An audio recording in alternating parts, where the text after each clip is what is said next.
ईमान की चाशनी। बुखारी शरीफ हदीस नंबर 16। अनस रदियल्लाहु अन्हु से ही रिवायत है कि नबी सल्लल्लाहु अलैहि वसल्लम ने इरशाद फरमाया, ईमान की मिठास उसी को नसीब होगी जिसमें 3 बातें होगी। एक यह कि अल्लाह और उसके रसूल सल्लल्लाहु अलैहि वसल्लम से मोहब्बत उसको सबसे ज्यादा हो। दूसरी यह कि सिर्फ अल्लाह ही के लिए किसी से दोस्ती रखे।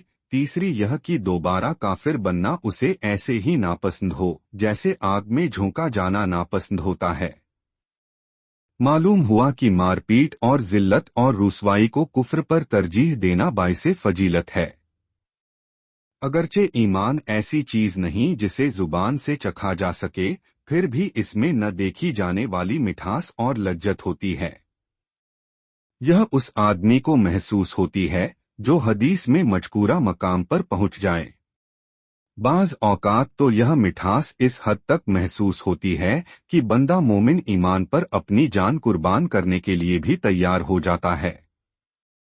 ऐसा इंसान नेकी और इताअत के काम करने में लज्जत और खुशी महसूस करता है।